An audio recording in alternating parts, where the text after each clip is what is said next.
get into that. What did you think about the portrayal of Namor? Do you think it's going to be a hit with the Latin American audience? No. Come on, man. It was Come on. I don't. Here's the problem: is that to be a good villain, you have to have some sort of gravitas, and this character just completely lacks it. They try to give him like this sort of deep and meaningful story. You know, he's been alive for 500 years. The motivation for his war with Wakanda is not really made clear. It's not super clear. I'm sure there's going to be a line like, well, we covered it in this line of dialogue. You need to see that. You need to see that something, you know, it would have made more sense, say, if Namor, or someone pointed this out on a live stream yesterday, it would have made more sense if Namor had killed T'Challa. And that's what I had heard. That was what the plan was originally. So, but that didn't happen. Yeah. He's not. That's not what I'm just saying that would have made more sense. You could understand motivation. This movie is a mess, and Namor is not the worst part of it, but he doesn't add anything. And the actor is, I don't think the actor's great. I'm just being honest. I don't think the actor was, but also. So let me ask you this, Chris. Yeah. Paulie predicted this. Are we doing any? Have you guys been doing spoilers, mild spoilers at all? Yeah, we are. No, we're doing full-on spoilers. Okay, so I had a question, a spoiler question. Yeah, go for it. So that at no time is it presumed or there's a fight between Namor and T'Challa? No. Nope. I mean, T'Challa basically in the opening minutes of the movie, right? The audience is told that he's dying of some unknown virus. So you don't even get to see him? You don't even get to see him die. You don't see the moment of his death. Wow. Then I think something got changed because I had been told, Well, he should have died in battle, and this was the resulting funeral. Right. Like, okay, nothing, no act of self-sacrifice, which would have been heroic. Yeah. All it is you see Shuri, and she's frantically working on what looks like a thing of molecules, which makes no sense, by the way. She's the science girl. He should have died of COVID. Just so, and we are told, and this is something, look, show, don't tell. Like I'm just telling you, like, it's such a, information is delivered in such a weak way. Important plot points are just lines of dialogue. That's not how to tell a compelling story. It's as if Ryan Coogler forgot how to make a fucking movie. It's god awful. That's the biggest crime. That's probably from what I trust Chris. I trust Andre. I'm gonna go see. I'm not gonna hate watch. You know, like I'm gonna be. Yeah, open, no, go see it. I want your review here. But you said a couple things, Gore. And what's up, Chris? Hi, Chris. Hey, how's it going, man? You said a couple things that are really, really sad. You know, like sad to hear, just as far as how they treated T'Challa. Did it? So you're saying it's so disjointed? I mean, they were filming all the way up until June. Well, look, I don't know about that. I know it was a mess. Letitia Wright, she can't carry a movie. She is a great side character, and you really love her on screen in the original Black Panther because she's on screen for 10 minutes. Like, oh, she's got personality. She's sort of, talking to her brother in sort of a brother-sister way. Like, you just like, she's likable in that first film. She's in Endgame for a short time. She's a great side character. You can't build movies on characters are side characters for a reason. They're funny on screen for like 5 minutes, and then you miss them when they're gone. You're like, it'd be great. And then they come back again for another 5 minutes, and that's all you need that character. To have a leading person to carry a film, you needed someone that says some kind of gravitas. Letitia Wright is like, what else has she done besides this? I mean, I'm sure she's done some other things. Supporting roles. She's done supporting roles. Very smart supporting roles. Death on the Nile. And I think what you're saying is correct because she's Shuri and Letitia in the other films, all the other films, she's always had great one-liners, great comeback liners. She's great at that. She's great. She's great at being a side character. Can't carry a movie. She's meant to carry the movie, but it's sort of an ensemble female cast, and with no real reason for that to occur. Winston Duke plays M'Baku, and he's great as that character. He's on screen for not very long, but every time he's on screen, the movie feels different. When you see the Michael B. Jordan screen, it's like on screen, when you see his scene, you're like, why? And look, it's not as if there's a shortage of great male Black actors in Hollywood. There's an abundance of great. Well, Winston Duke is incredible. Yes, like there's so many good actors who could have stepped into the role. You have dishonored what Chadwick Boseman created with this character by killing the character in the movie. It was completely unnecessary. They could have had maybe something with Chadwick, or you've got the digital effects. I mean, look, the Black Panther costume is a digital effect, okay? Or you have someone else in the costume, whatever it is. Like, you could have had some scene, and maybe he goes away, comes back, and it's a different actor. Or maybe it takes place during the blip, right? Like, have all the funeral stuff. He's been lost. This is like after the events of Infinity War. And then he comes back, and it's like, hey, you've got to go fight Thanos. Doctor Strange comes in. He goes and fights Thanos. Then after that battle, what happens? What's his life? You just cast a different actor. Happens all the time. I mean, they did it with Terrence Howard, with Rhodey and Don Cheadle. Okay, nobody said anything. They're doing it right now with. I was just going to say they're doing it right now with Harrison Ford taking over for William Hurt. Oh yeah, or when Richard Harris died, the other actor came in and played Dumbledore. We liked Richard Harris. There have been so many different ways that they've changed, and the audiences, there's the initial, and they do a tribute in the film at the end to Chadwick Boseman. I would have thought that maybe that's something they would have done at the beginning or whatever, but whatever. Well, there was a pretty decent tribute in the intro sequence, right, the Marvel logo. Right, but let me ask you this: how was the action? It was. You've seen it before. It's nothing special. It was nothing to write home about. Nothing special. Nothing where you're like, oh my god, I need to see that again. It was so breathtaking. What you've seen in the trailers, that's the action. It's.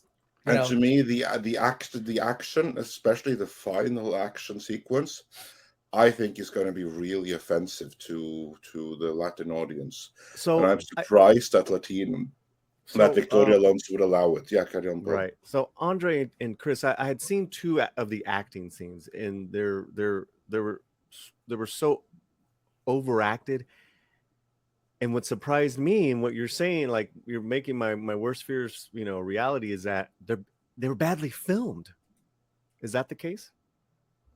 I think it was badly filmed and ugly, visually ugly. The clips I saw looked worse, or like TV level. Like they did not look like a movie. I stand by, like this felt like 6 episodes of a Disney Plus series spliced together. This was Disney Plus level, all of it.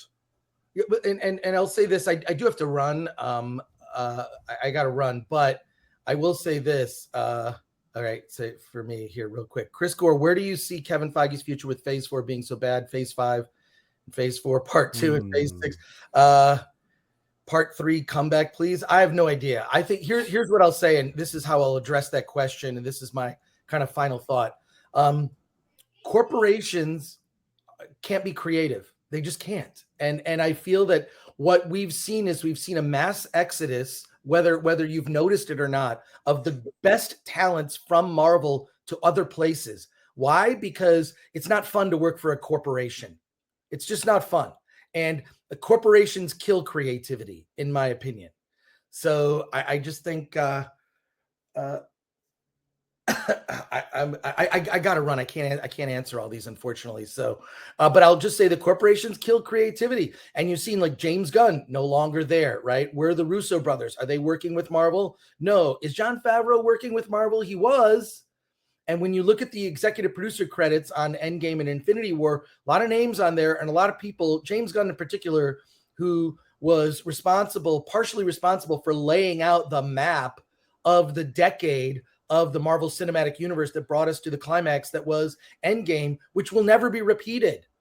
And this mess that is Phase 4 doesn't contain all the worst of the Marvel movies, but from where I sit, I think Wakanda Forever is the worst Marvel film, worse even than Eternals, mainly because of the potential that it had and how it squandered it. and how it really, in my opinion, disrespected Chadwick Boseman's legacy by not continuing the character. Okay, we're all going to pass away from this mortal coil. Tragic fact, but we are. But in order to continue the legacy, you keep that character going. You keep the character of T'Challa going, because I just feel this is going to be traumatizing to young kids who are running around in their Black Panther pajamas, who are fans, who've got Wakanda and Black Panther stuff all over, who've got action figures. How you kill the character because the actor died? No, mistake. Huge mistake. The franchise is DOA, in my opinion, and this is going to be colossally disappointing. I'm really interested to see the audience scores, because I can't see how anyone, a sober-minded moviegoer, could see this movie and walk away feeling good or that they've had a good experience. It's really quick, Chris. That critic score has already gone down like 10%. It'll probably get in the 70s or lower. Like, if people are being honest, what I feel is this: there is and also this town runs on fear. Entertainment industry runs on fear, and critics in particular are afraid of criticizing someone because of the identity of the people involved. Meaning, a woman director doesn't get judged as harshly as a male director. That is a real thing, and I have seen my colleagues, weak-minded colleagues, who are they want to overpraise just only because of some characteristic of a director. Well, this is a woman director, so I'm gonna praise it more than I would. You don't get some handicap like when you're bowling, right? Well, the problem with Hollywood, Chris is on point with that. I'm telling you, and so Chris is on point with that, because Hollywood has become so wokeified that certain victim groups are now infantilized in whatever, you know what I mean? Yeah, that's it. Yes, infantilization. Yeah, but that's the problem. I'm already getting the heat. I'm already getting the heat that I have to like it no matter what because of Latino inclusion and diversity, and I'm like, no, I really don't. I'm going to pay my ticket and I'm going to give you my opinion. But I'm already getting that. I'm already getting that. And I'm not a professional critic, right? This is my YouTube channel. So Chris is on point. Yeah, he's absolutely right. Stop doing that. You're not doing them any favors. Nope. You're not doing filmmakers any favors by not leveling criticism you would level no matter who. That's why I don't even look. When I watch a lot of indie movies that we get at Film Thread, I don't even look. I don't care. I don't care who fucking made it. I don't care. That doesn't matter. Now, point of view can make a difference with something like a documentary, or someone can bring that personal experience to the story. But if it doesn't elevate the film, it's irrelevant, right? In the 60s, every newspaper in Toronto would praise every single Canadian stage production until Nathan Cohen came on the scene, who you guys know nothing about, and he ripped into everything that was garbage, and he was hated for not supporting Canadian theater. But he was right. He elevated the quality of theater in Canada by being honest. Well, good. I'm just saying that dead, but that's why you're seeing people fearful to criticize this movie. That's my point. And that's cowardly. And those people are not to be taken. Those critics are not to be taken seriously. You'll see when the Rotten Tomatoes, when you scroll through, there are people giving it bad reviews, and their criticisms are, I'm reading it going, oh, that makes sense. That makes sense. That makes sense. But all the overpraising, not to be trusted. And it's really, you may as well make a list. These are the critics. I don't need to pay attention. They're not overpraising. They're going, well, it's emotional. Look, I'm trying to remember a movie I saw that wasn't emotional. That is a generic, right? That's why this is, I don't take people seriously who overuse a word. There's a specific word. It's a pet peeve of mine. Sure. And I'll let you in. I have a lot of pet peeves. Plant-based pizza. I saw that. That's a pet peeve. But I'll tell you, is Gross. People who use the word interesting to describe something. Right. Interesting doesn't tell you whether something is good or bad, right? It's interesting. Right. You got and something can be interesting. That's a valid. But if you overuse the word interesting, you're afraid. You are in fear of having an opinion. And to you need to explain what makes it interesting. Yeah, what makes it interesting compared to what? Exactly, Tom. Exactly. So I got to run, unfortunately. My name more. Take care. Take care. Thank you, Chris. We'll probably hang on to some of your chats if we can't. Thank you, Chris. Answer them. So thank you though for being here. One real quick thing. The only person that calls Namor is Namor. Everyone else says Namor in the movie. Really? Everyone else says Namor. I knew it. And it's so ridiculous. It's like, I knew it. Wait, so he says his name is Namor, but then everyone else in the film, like Shuri and everybody, says Namor. Is there a scene like, where a Spaniard in the past calls him Namor? Who knows? Only when he's given the name, and like no, it's just like when he's given the name. When this priest tells him, "You're the child that no one loves." That's the only time. No one else ever refers to him as Namor. Said like that. Not once. Yeah, not one character does. All right. Mentions that. I don't know.